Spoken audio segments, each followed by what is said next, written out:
Gledate Gorenjska poročila na GIF TV. Lep pozdrav vsem. Najprej na kratko zgolj umestim, zakaj je zakon o splošnem upravnem postopku pomemben. Gre za to, da z njim urejamo temeljna procesna razmerja med upravnimi in drugimi državnimi organi, ki odločajo o naših pravicah, pravnih koristih in obveznostih, in pa ZUP je sistemski zakon, ki in njegova določila smiselno uporabljajo tudi drugi zakoni, zato se posamezniki in podjetja zelo pogosto znajdemo v upravnem postopku, v najrazličnejših življenjskih okoliščinah, od tistih najpreprostejših, ko urejamo osebne dokumente, pa do teh, bom rekel, najzahtevnejših gradbenih ali pa razlastitvenih postopkih. Mogoče samo v informacijo, v enem letu se izda v zvezi z upravnimi zadevami več kot 10 milijonov odločb. Dejstvo je, da ti postopki, tudi če nam niso všeč, zahtevajo določen čas, posebej v primerih, ko so kompleksni, in predvsem v teh primerih računamo, da bomo z spremembo zakona lahko skrajšali čas od vložitve vloge do končne odločitve. Pri tem smo bili seveda pri spreminjanju zakona smo bili pozorni, da nismo posegali v temeljna načela upravnega postopka, tako da procesni standardi ostajajo enaki, tako pri ugotavljanju dejanskega stanja kot pri varovanju pravic strank. S predlaganimi spremembami želimo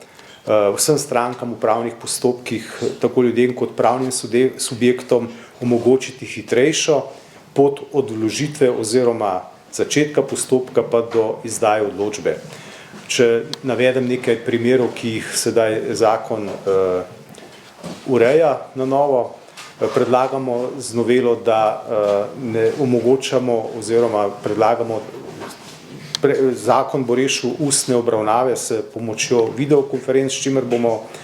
zagotovili to, da udeležencem ne bo potrebno več hoditi na sedeže organov oziroma tam, kjer organi upravljajo svoje delo, ampak bodo lahko te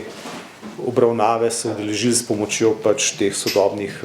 orodij, kot so računalniki in seveda pametni telefoni. S tem bomo prihranili dragocen čas, pa na eni strani tako pri stranki kot pri organu, in zmanjšali se bodo seveda tudi stroški postopka. Še ena novost je, ki se mi zdi pomembna, ta, da organom ne bo potrebno več pisati obrazložitev odločb, s katerimi bomo zahtevam strank ugodili, kar trenutno je seveda še potrebno. Izkušnje kažejo namreč, da stranke, ko dobijo ugodeno oziroma se reši v skladu z njihovimi pričakovanji vloga, obrazložitve niti ne zanimajo, in bomo rajš kot temu ta čas, ki bi ga uporabili za to, da obrazložimo odločbo, ga uporabili za to, da se s konkretnimi potrebami strank oziroma postopka ukvarjamo, ob tem seveda, da pa tiste stranke, ki bodo želele imeti obrazloženo odločbo, kljub temu, da bo za njih ugodno rešena, bodo seveda to imele še vedno na voljo. Zdaj tudi spreminjamo del, ki je povezan z vročanjem. Stranke, ki so do sedaj morale na pošto, kolikor niso bile doma ali pa so bile v službi,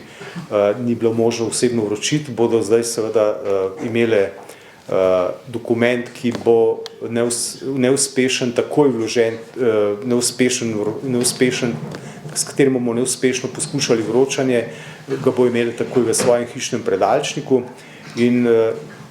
posledično seveda ne bo potrebno hoditi na pošto, še manj pa čakati, da jih bo pismonoša v 15 dneh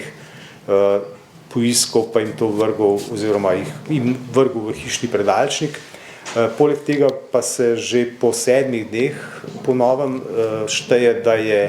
bil dokument vročen oziroma da se je stranka z njim seznanila, in ne več kot do sedaj v 15 dneh. Zainteresirani bodo lahko dobili tudi potrdila iz uradnih evidenc v elektronski obliki, kot je potrdilo recimo o stalnem prebivališču ali pa v začasnem, samodejno s pomočjo informacijskega sistema. Na tak način ocenjujemo, da bomo razbremenili številne organe, še posebej zato, ker so samo na upravnih enotah v lanskem letu izdali več kot 500 000 tovrstnih dokumentov. So še nekatere ostale spremembe, ki jih bosta predstavila moja kolega v nadaljevanju, in če za konec strnem, učinkovit in hiter postopek je po našem mnenju v interesu strank. Hkrati seveda ne spreminjamo ničesar, kar se tiče nivoja varovanja pravic in pravnih koristi strank, in prepričan sem, da bomo z rešitvami, ki jih predlagamo v mnogih primerih upravne postopke, izpeljali bistveno učinkoviteje in hitreje, pri čemer bodo imeli po našem mnenju predvsem ljudje in gospodarstvo s tem večje koristi. Poenostavitev postopkov bo namreč razbremenila organe in jim tako omogočila, da, kot sem že prej rekel, hitreje lahko obravnavajo vsebino in pa odločajo o vsebinskih stvarih. Posebej poudarjam, da predlog zakona, ki ga je prejšnji teden vlada potrdila in poslala v Državni zbor, ohranja koncept splošnega upravnega postopka, omogoča pa, da bodo stranke hitreje obravnavale. Strinjamo se, da poenostavljeni, digitalizirani in avtomatizirani procesi so nenazadnje tudi